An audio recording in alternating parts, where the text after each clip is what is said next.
So it's a pleasure to get to talk to Suzi Quatro today, the first female bass player, major rock star, over 50 million albums sold. Suzi, it's a pleasure to talk to you today. Nice to be here. So I want to talk about the groundbreaking work that you did because you started off with the Pleasure Seekers with your sisters. But what I really respect about you is like you really broke the mold. You're like, I'm gonna move beyond like this because y'all were playing like kind of like cabarets with like the wigs and the mini skirts and all that, and you're like, you know what? F this, I'm out of here. I am gonna just do my own thing and become myself. And that couldn't have been like an easy task for you to do. So I just want to talk about kind of the drive and the motivation behind, like I'm gonna chase my own dream, not a dream that someone else put ahead of me.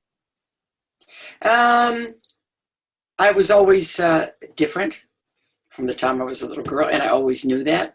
I was always the odd one out, the square peg in the round hole, always, always. I still am.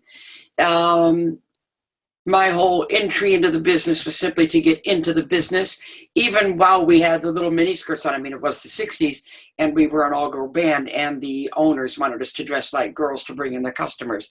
But I would always Susie it up, I would have on a top hat or something that just didn't fit. So I was always, and I did all the ballsy songs and I did all the rock numbers and I was the focus in the front. I was always who I am. I was never any different. I was never a sweet girl singer. I was always a bass player, rock and roller, right from day one. And I knew that sooner or later I would be on my way. I just knew it in my bones, It's my instinct to move on. And when that offer came, I had two offers in 1 week, one from Elektra Records and one from Mickey Most in the same week. They saw the band and they said, no, we want you. So it's kind of like the universe has pinpointed that particular moment in my life to move on. Obviously, you don't get that happening, two offers in 1 week to go solo when both people saw the band. So it's time to move. So, that's all in the documentary. But that was the only way I could go. Like I said, hard emotionally, but career-wise, really a no-brainer. What was important for you to share in this documentary? To me, it seems like it could be almost therapeutic, getting to like go back, reshare your story. Obviously, you pushing because you had always been yourself, with your musical career. But I think in a way, it was kind of a way to not necessarily get back, but to show the people at home, the people in Detroit, that you are a respected rock musician, and you didn't necessarily get to deserve the respect you deserved here in the States. I think it was. I'm not one of these I'm not a revenge person whatsoever. That's just not who I am. But I wanted to tell my story for a long time because it should be told. And I wanted the record straight. That's all. I wanted the record straight. I wanted my life to be known for the good and the bad. I'm not an angel. I'm not perfect, but this is my life. And I wanted it. I get so pissed off when I see stories about women rockers. And I think, well, if you're going to do a story like that, you got to come to the first one. And I'll tell you the story because I didn't have the blueprint. I didn't have any blueprint. I had to make it up as I went along. So I wanted to tell my story and I wanted to tell it properly. And you'll see for yourself in that documentary. I'm very open. I'm very honest. There are plenty of cringe moments where you want to crawl out of the theater while nobody's watching. And those moments are, to me, the most valuable in the movie. The cringe moments. Yeah. But even seeing those cringe moments, like I'm an empathetic person. I was trying to put myself like in your position. Like I can understand because you didn't have a blueprint. And I think I don't want to speak for you, but I felt like in a way, like you were doing this on your own. Yes, you had people behind you with the label, but you were still the one going out, and stepping forward. You were the first person to do this. So even during those cringe moments, like you must have had so much pressure on you as it was anyways, that like, to me, like I as a person, I see beyond that, that's just me. And I totally respect like how personal you did get with this documentary, Suzi Q. What's some of the feedback that you received? Because obviously John Jetson this, and you were instrumental in like really like breaking the barrier for like female rock musicians, because this was the first time they could turn on the TV and see a female with the bass guitar, you know, just completely like rocking out. What's some of the feedback you've received from both male and female musicians? I've had the feedback for as long as I can remember. Obviously, you know, I just did one yesterday. I did one with Linda Perry. Sorry, that's my computer. Linda Perry. Then I did another one yesterday with my friend Cherie and my other friend Kathy Valentine. And they all kind of say the same thing, that thank God you gave us permission to do what we do. And I didn't know I was doing that, to tell you the truth. All I was doing was being me and refusing to compromise. I would not compromise. That's a big word with me. I won't be told what to do. I won't be told how to look.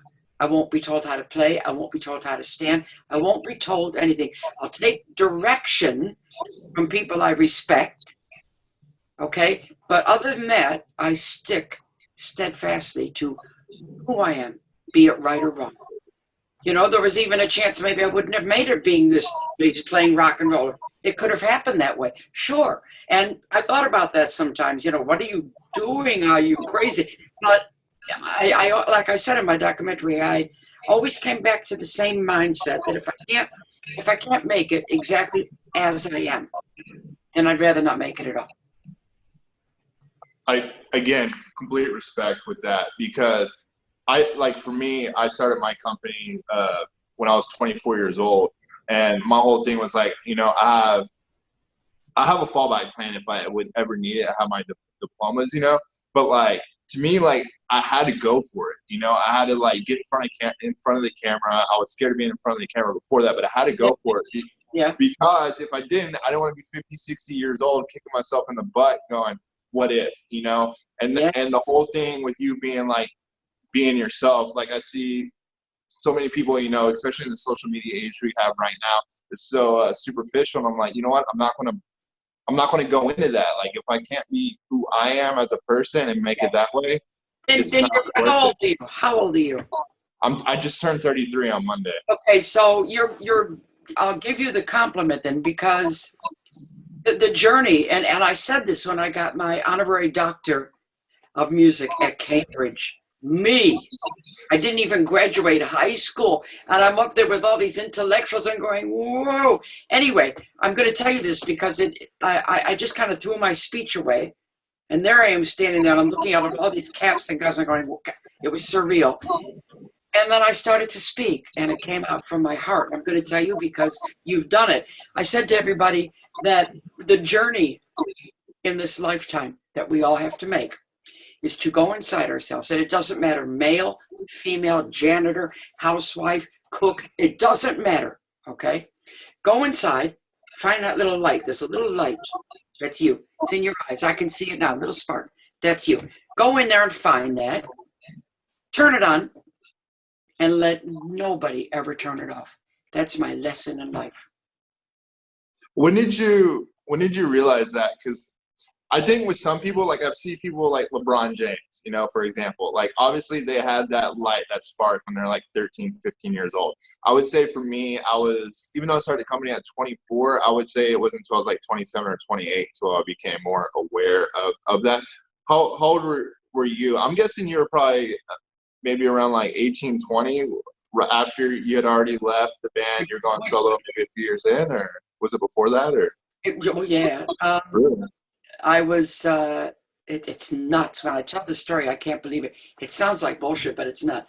When I was 6, I was watching the Ed Sullivan Show with the family. You were a little bit too young, but it was a big variety show. And the family would sit on a Sunday and watch this TV show, okay? The whole family. And at the end of the show, Ed Sullivan would always bring out something for the youngsters, like he used to say. And I had one older sister. I have a lot of sisters, but the one was 9 years older than me, the eldest in the family. And he brought on Elvis Presley doing Don't Be Cruel. Now, my oldest sister, she was 15. She started to scream. And I looked at her, and I'm only 6. I'm going, why are you screaming like that? And then I went into the TV, and I went in to the TV. And in my head came the thought, without doubt, I am going to do that. Is that nuts? That's incredible. At 6 years old. And something of that stayed with me my whole life. So when my time came to join the band, it was like, yep, here I go.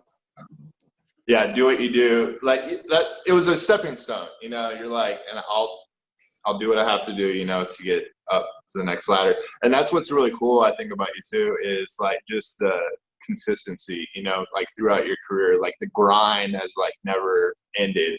And I think for a lot of people, like you're either born with that grind or you're not. And like me and you, obviously you more than anyone I know.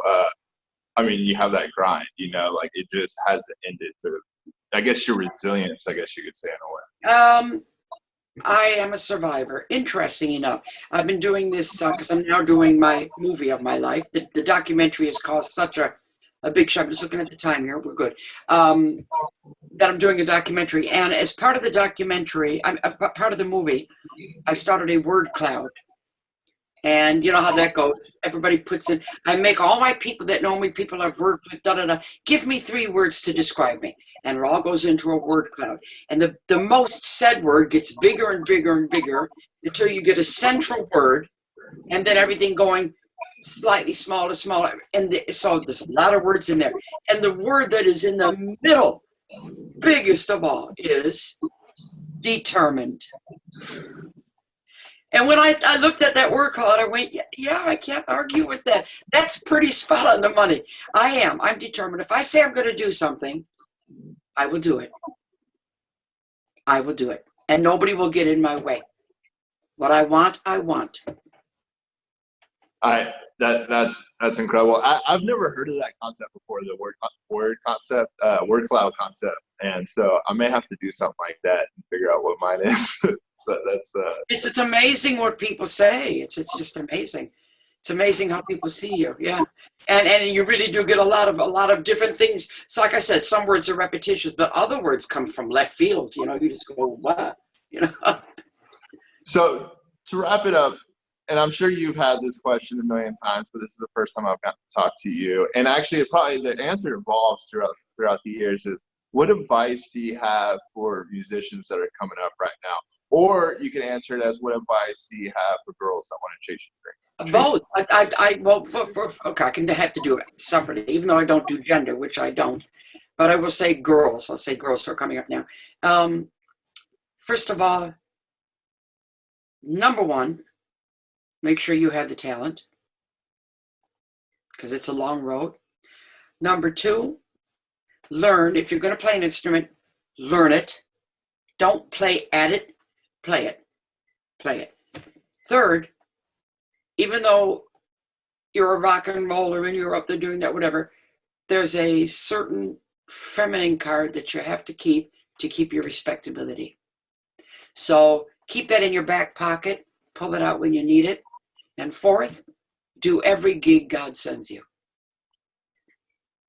My advice. Not a lot different. Oh, and keep some clothes on too. I don't like all this undressing now. I don't like it. Nothing is left to the imagination. I don't like the trend. I don't. Absolutely. Thank you, Suzi, so much for joining me today. My pleasure. We'll be promoting your documentary like crazy. And it was truly an honor to talk to you. So have a great day. I appreciate it. Thank you very much. And I'm pleased about your good news. Thank you, Suzi. Appreciate it. Bye. Bye.